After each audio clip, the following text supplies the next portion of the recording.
예, 한반도의 운명을 좌우할 북미 정상의 핵 담판이 다음 달 12일 싱가포르에서 열리게 됐습니다. 파격적인 외교의 행보를 보여온 두 정상이 과연 역사에 남을 통큰 합의를 이뤄낼지 세계가 주시하고 있습니다. 문재인 대통령의 중재자 역할이 더욱 중요해졌다는 지적도 나오고 있습니다. 이 시간 심재권 국회 외교통일위원장 모시고 북미 정상회담과 한반도 정세 관련한 얘기 나눠보도록 하겠습니다. 안녕하십니까, 의원님. 네, 안녕하세요. 어서 오십시오. 예.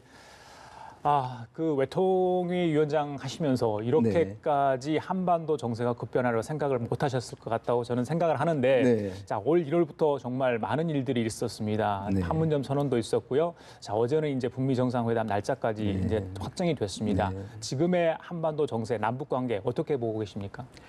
예, 정말 상전벽해라는 말 있지 않습니까? 예. 뽕나무밭이 바다가 되는 참 그런 느낌을 받습니다.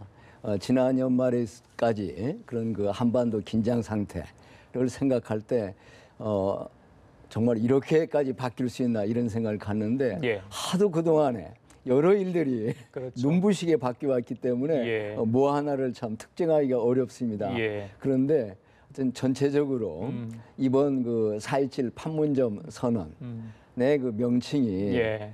한반도의 평화와 번영, 통일을 위한 그런 판문점 선언이라는 예. 그런 명칭이 붙었습니다. 예. 바로 새롭게 예. 정말 그 해방 73년이죠. 그러니까 분단 73년 만에 또 6.25 종전 거의 60년 만에 이루어지는 그 한반도에 정말 새로운 예. 그런 역사적 이정표가 이루어지고 있다 이렇게 생각을 합니다. 김정은 국무위원장이 이 군사분계선을 넘어오고 도보다리 이 그렇습니다. 회담을 거기서 대화를 나누고 네. 예, 그 장면 기억나시죠? 예, 그리고 특히 그 군사 분계선 위에서 예. 바로 거기에 그 소나무를 심으면서 예, 맞습니다. 평화와 번영을 심다. 참 감동적이었습니다. 예, 알겠습니다. 자, 판문점 선언에 그 여러 가지 항목들이 많이 있습니다. 네. 글쎄요, 이게 우리의 기대를 다 충족했다, 좀 부족했다, 여러 가지 의견이 있을 수 있습니다만 일단은 잘 만들어졌다고 생각하는 분들이 일단 있는 것 같아요. 네. 예, 그러면 앞으로 이행이 더 중요하지 않겠습니까? 네. 지금의 어떤 북한의 모습 보면 지난번에 네. 긴장 완화나 조치를 위해서 대북 확성기 철거 작업도 저희도 했지만 북한도 예. 따라해주고요. 예, 그렇습니다. 핵실험장 폐쇄 이야기도 거론을 하고 있는 상황이고 실제 네. 지금 진행 중인 걸로 알고 있고요. 예. 자, 이 김정은 위원장의 어떤 이런 최근의 행보랄지 북한의 변화는 어떻게 좀 봐야 되겠습니까? 저는 이제 기본적으로 예. 가장 중요한 게 북한이 비핵화 의지를 보였다는 거라고 생각합니다. 왜냐하면은 그동안 모든 한반도를 둘러싼 그런 그 분쟁의 가장 핵심이 핵 문제였습니다.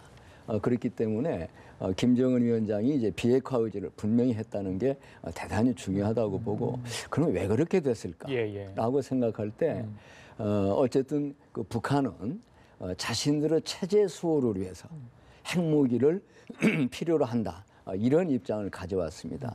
그러니까 이번에도 이제 김정은 위원장이 뭐라고 이야기를 했느냐면은 그 군사적 위협이 해소되고 그리고 체제 안전만 보장된다면 왜 어렵게 핵을 갖고 있겠나라는 맞습니다. 표현을 했으리만큼 그런데 그러면 그렇게 됐다고 볼 때 저는 그 첫 출발점이 사실은 지난 11월 29일 작년 그때 그 나름의 화성 15 ICBM 발사 성공 그리고 뒤이은 그 핵무장 완성 선언 이것이 북한 나름으로는 예. 큰 하나의 변곡점을 이루었다고 생각을 합니다. 그렇기 때문에 자신들은 자신들의 안보와 예. 체제 안전을 위해서 핵무기가 필요하다고 봤는데 이제 그걸 완성한 만큼 그걸 그 자산으로 해서 미국 또 국제사회와 다시 한번 거래를 해보자 이런 입장에 나선 게 아닌가 보고 따라서 만약 우리가 잘 그런 그 조건만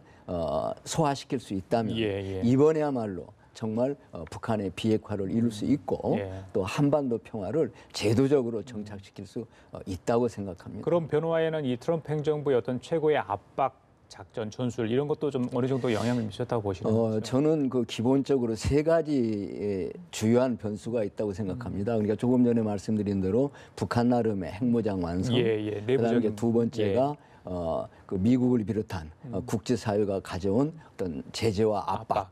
그다음에 또 하나 꼭 이야기해야 될 게 우리 그 문재인 대통령이 그 취임한 이후 일관되게 보여온 아주 진정성이 있는 그런 그 한반도 평화, 예. 남북 화해, 그리고 비핵화에 대한 어떤 의지, 예. 이게 함께 작용을 했다 이렇게 예. 생각합니다. 그래서 예. 만약에 그 셋 중에 어느 하나만 안 됐어도 사실은 이게 어려운 예. 이런 상황이 될 수도 있을지도 모르겠다고 예. 생각하면서 하여튼 참 그 역사적인 새로운 그런 그 전환점을 맞이하고 있다고 예, 생각합니다. 맞습니다. 굉장히 좀 중요한 그런 어떤 고개를 넘어가고 있는 상황인 것 같습니다. 네.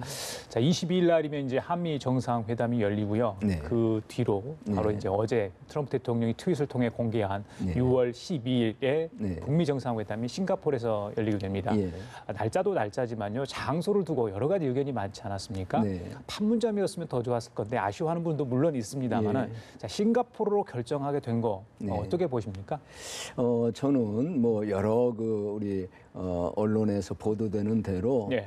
가장 무난한 선택을 했다 무난했다. 이렇게 생각합니다. 예, 저희 입장으로 보자면 뭐 판문점이 제일 좋겠고 또 북한 입장에서 보자면 어쩌면 평양이 더 좋았을지도 모르겠습니다만은 미국이라든가 예, 기타 어떤 국제 사회를 생각할 때 북한도 미국도 제일 원만하게 그 회담을 치를 수 있는 장소가 예. 싱가포르이 아니었겠나 생각을 합니다. 예, 의전과 경호 문제 그리고 그렇습니다. 정치적 중립성을 예. 가지고 있는 예. 어떤 도시국가라는 것들 네. 여러 가지 작용했을 것 그리고 같은데. 북한도 그 나름 싱가포르하고 네. 그 국교 관계를 그렇습니다. 갖고 있고 예.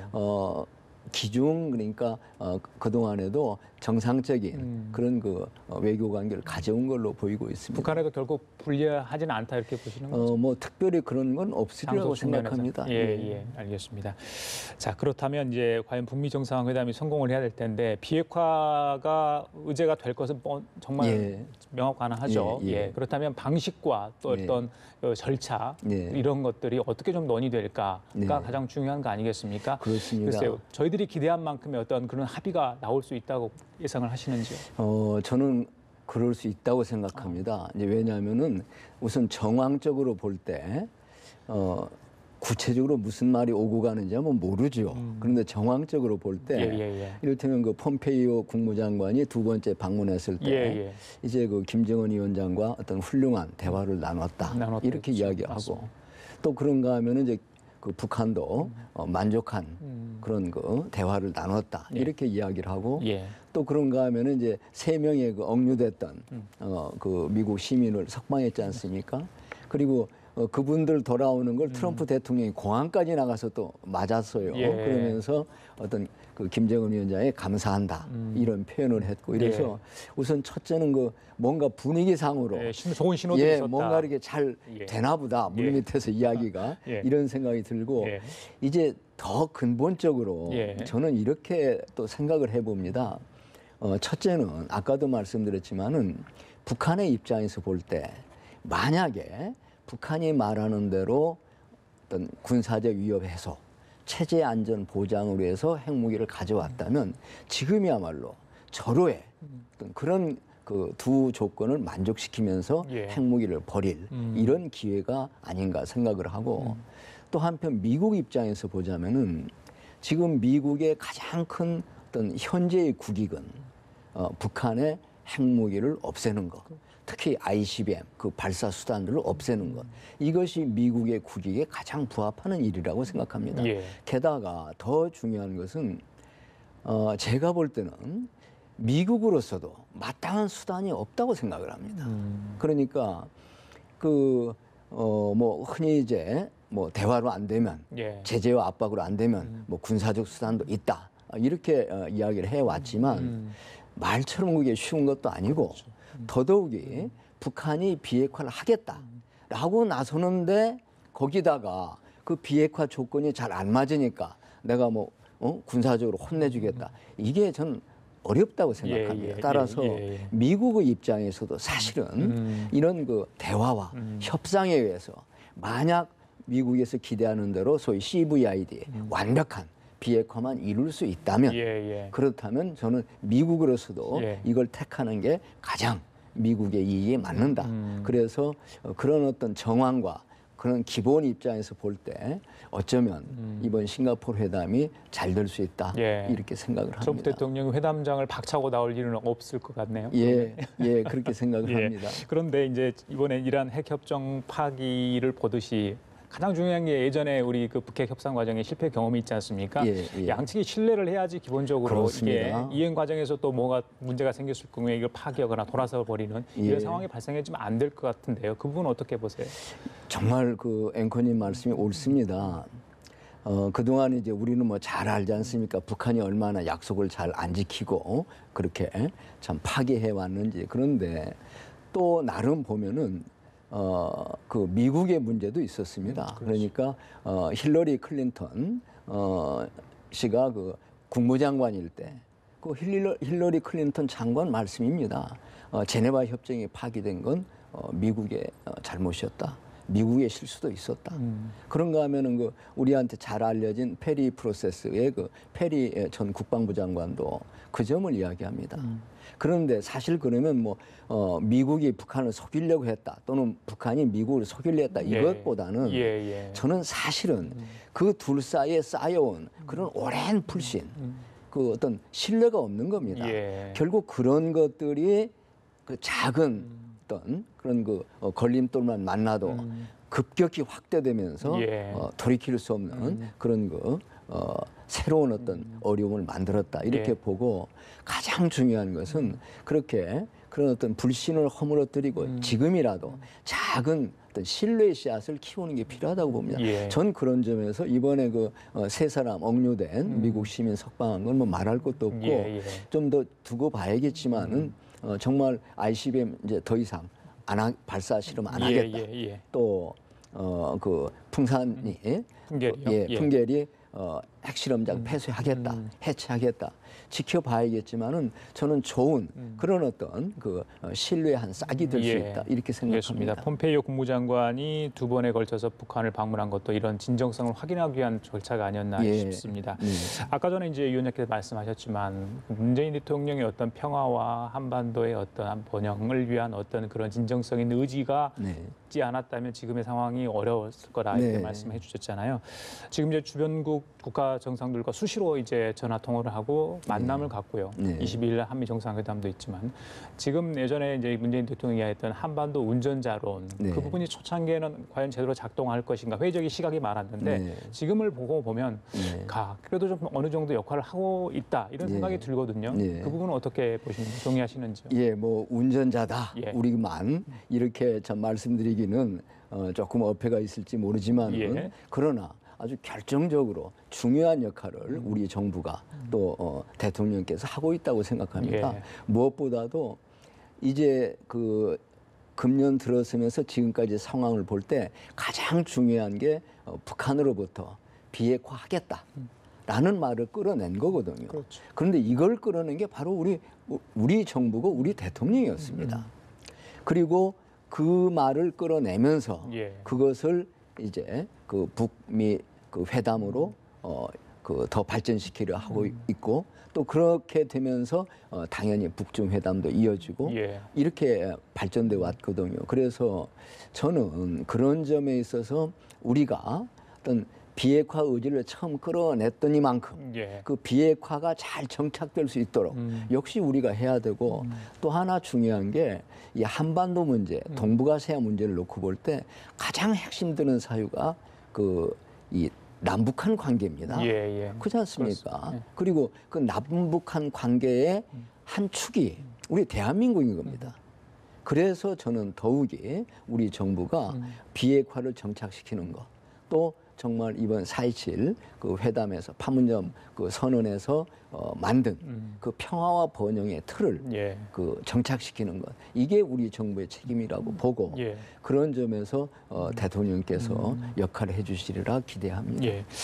외통위원장 하시면서 이 중국이 미국의 사드 배치 관련해서 많이 반발을 하고 보복 조치를 했던 부분도 많이 좀 관심 있게 보셨을 거라고 봅니다.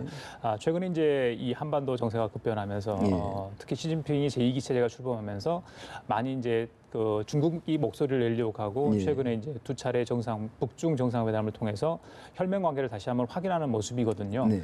예, 중국의 어떤 이 한반도 평화 프로세스에 어떤 접근하려는 그런 노력들, 특히 네. 이제 중국과 북한이 가까워지는 이런 모습들은 어떻게 좀 네. 봐야 되겠습니까? 기본적으로 그 북한과 중국은 나름 혈맹 관계라고 해왔습니다. 그렇지 않습니까? 뭐 6.25 참전도 그렇고요. 그런데 최근 들어서 이제 그 북한과 중국이 그 틀어지게 된 건 핵 문제였습니다. 핵심적인 게.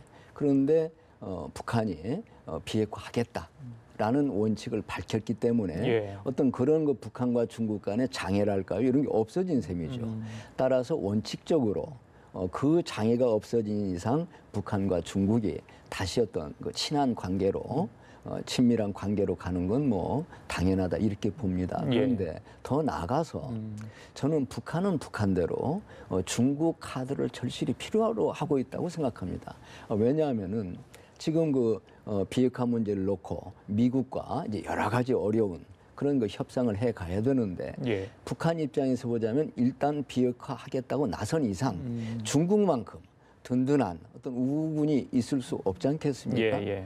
그런가 하면은 중국도 그동안 핵 문제로 애를 먹여왔는데 북한이 비핵화하겠다고 나선 이상 그 비핵화가 잘 진전되도록 하면서 예. 또 북한을 여전히 자신의 영향권 안에 두고 그런가 하면은 더 나아가서 예전부터 이제 그 중국과 한국과의 관계를 한반도화를 순망치안이라 하지 않습니까? 그러니까 입술과 이와의 치아와의 관계로 예. 이렇게 보는 거죠.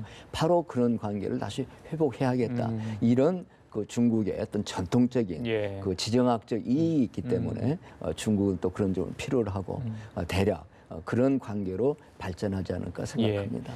아까 전에도 이제 북한에 억류돼 있던 미국인 3명 석방 얘기를 예. 해주셨는데 예. 어제 이제 한국 시간으로 오후에 이제 풀려났습니다. 네. 네. 다 한국계 미국인이거든요. 네. 예, 트럼프 대통령이 직접 가서 마중을 하면서 네. 이렇게 해서 했던 모습을 저희들이 봤는데 글쎄요 이제 우리 국민들은 북한에 억류돼 있는 6명의 자국민에 대한 어떤 예. 석방 문제도 좀 빨리 해결됐으면 좋겠다 이런 이야기를 하고 있습니다. 예. 혹시 뭐 국회 차원에서 통일부를 통해서 뭐 의견을 전달하셨는지 모르겠는데 네. 청와대 적극적으로 좀 최선을 다하겠다 했는데 지난번에 의견은 전달했어요. 근데 예. 북측에서 이걸 받아들일지 모르겠습니다만 네. 어떻게 예상을 하시나요? 예, 이제 그 저는 뭐 미국 그 시민도 북한이 석방을 했는데 되돌려 보냈는데 우리 국민도 북한이 뭐 되돌려 보내야 한다고 생각을 합니다. 그리고 또 그렇게 하리라고 생각합니다. 예. 그런데 거기에는 이제 그 우리 앵커님도 잘 아시겠지만은 한 가지 어떤 그 걸림돌이 있어 왔습니다. 뭐냐면은 2016년이었던가요? 그 이 선양 주제, 예. 이 북한 그 식당 여종업원들 여종업원들이 말씀하시죠? 예. 탈북해서 예. 온 그런 일이 있었습니다. 그럴 때 이제 북한 측에서는 일관되게 그 중에 일부는 그 자의하고 달리 그렇게 가게 된 거다. 돌려보내라. 아니면 뭐 그 면회를 하게 해달라 이랬지 않습니까? 그리고 이것을 그 이산가족 상봉 문제하고도 연결을 시켰어요. 맞습니다. 그래서 우리가 이산가족 상봉하자고 하면은 먼저 그 사람들 보내라 이렇게 해왔거든요. 그랬는데 지난번 이제 그 4.27 그 합의에서 올 여름에 그 8월 경인가요? 어쨌든 이산가족 상봉을 하기로 했습니다. 그래서 제 생각에는 그 이산가족 상봉 문제도 있고 또 6명 우리 국민 억류된 분들도 있고 이래서 정말 뭔가 어떤 돌파가 있어야겠다 생각했는데 오늘 아침에 우리 통일부에서 발표한 것 보니까 통일부가 그 탈북해 온 그 여종업원들의 의사와 또 그 오게 된 경위에 대해서 다시 한번 살펴보겠다 이런 그 발표를 했습니다. 제가 볼 때는 우리 정부에서도 그동안 어떤 그 일방적인 그런 뭐 탈북이다라고 하기보다는 과연 어떤 과정으로 어떤 의사로 오게 됐는지를 확인해서 뭔가 어떤 조치를 취하리라고 보는데 네. 어떤 그런 것들이 상호 맞물리면서 예. 잘 풀려나가지 않을까 예. 그런 기대를 합니다. 알겠습니다. 위원장님, 지금 국회가 파행을 겪고 있습니다. 뭐 예. 드루킹 특검 얘기는 뭐 여쭤보지 예. 않겠습니다만 예. 가장 중요한 게 판문점 선언의 국회 비준 여부 아니겠습니까? 예. 야당 쪽에서 조금 아직까지 확실하게 정말 적극적으로 협조해주는 분위기는 아닌 것 같습니다. 이 비준 전에 글쎄요, 동의안 그 결의안을 좀 추진하자 이런 이야기도 나오고 있던 것 같은데 예. 이 부분은 청와대나 여당 쪽에서 반드시 필요하다고 보시는 거죠? 후속 조치 이행을 위해서는? 그렇습니다. 예. 그리고 그동안 남북 간에 아주 역사적인 그런 합의들이 있었습니다. 그 1991년에 남북 기본협정이라든가 6.15 선언이라든가 14 정상선언이라든가 문제는 그런 것이 그 후속으로 이어지지 못했다는 데 문제가 있습니다. 예. 그리고 그게 물론 이제 어떤 정치적 사유들이 있죠. 그러나 그렇긴 하지만 그래도 만약 그게 정상적인 어떤 제도와 과정을 가졌다면 그렇다면은 그래도 보다 지속 가능한 합의가 되지 않았겠는가 생각을 하고 그런 면에서 사실은 남북 관계의 합의도 그 북한 핵 문제만이 아니라 그 불가역적으로 다시 되돌이킬 수 없도록 발전시키는 게 필요하다고 봅니다. 그리고 그런 점에서 또 하나 이제 그런 제도와 과정이 갖는 큰 의미가 국론을 하나로 모을 수 있는 이런 장도 된다고 생각합니다. 그야말로 국회라는 데가 국민이 선출한 어떤 그런 그 대의 기구 아니겠습니까? 따라서 문제가 있으면 있는 대로 또 좋은 측면이 있으면 있는 대로 그것을 그대로 국론의 어떤 그 공론화장으로 만드는 게 필요하고 이런 과정에서 흔히 말하는 남남 갈등도 일정 부분 해소될 수 있다고 생각합니다. 알겠습니다. 그렇기 때문에 저는 꼭 필요하다면은 국회 비준 동의를 받아야 되고 하나 더 말씀드리자면은 이제 그 이번에 4.27 선언도 보면은 재정 부담이 되는 게 꽤 많이 있습니다. 그렇죠. 따라서 그 우리 헌법에 그런 그 국가의 어떤 중요 재정 그 부담이 있게 될 때는 국회 비준 동의를 받도록 돼 있습니다. 그래서 그런 점도 있고 해서 어쨌든 공론화를 위해서도 또 국론 통일을 위해서도 그리고 어떤 제도적 그런 그 어떤 그 지속성을 위해서도 꼭 그런 과정을 가져야 한다고 생각합니다. 자, 위원장님 시간이 많지 않은데 짧게 하나만 여쭤볼게요. 이제 문재인 정부가 출범한 지 1년이 됐습니다. 특히 외교 안보 분야에서 이제 성과가 있다 이런 이제 평가가 나오고 있는데 앞으로 어떻게 이제 이런 성과를 잘 유지해 가야 되는지 그 부분에 대한 어떤 당부 이런 상황을 조금 명심해야 되겠다 하는 게 있으면 한 말씀만 좀 해주시죠. 예, 정말 지금 모든 게 이제 시작입니다. 그러니까 비핵화 자체도 시작이고요. 또 말이 그렇지 한반도 평화와 번영 얼마나 힘든 일입니까? 뭐 통일까지는 그만두더라도 정말 이제 시작입니다. 그렇기 때문에 문재인 정부가 이걸 잘 정착시켜 나갈 필요가 있고 저는 개인으로서 그 과정에 대해서 꼭 드리고 싶은 말씀이 있다면은 모두의 이익을 존중하는 게 필요하다고 생각합니다. 즉 우리 국제관계가 윈윈 해야 됩니다. 따라서 대한민국의 국익도, 북한의 국익도, 미국의 국익도, 중국의 국익도 필요하다면 존중되어야 합니다. 그리고 만약 그런 게 상치되는 부분이 있다면 그 부분에 대해서 정말 진솔하게 우리가 그 의논을 해서 가장 이 조화를 이룰 수 있는 그런 답을 찾아내야 되고 그렇습니다. 그렇기 때문에 모두의 그러니까 나만의 이익이 아니라 모두가 함께 번영하는 모두에게 이익이 되는 이런 자세로 우리가 임해 가야 되지 않을까 생각합니다. 알겠습니다. 자, 지금까지 심재건 국회 외교통일위원장과 함께 얘기 나눠봤습니다. 오늘 귀한 시간 내주셨습니다. 감사합니다. 네, 감사합니다.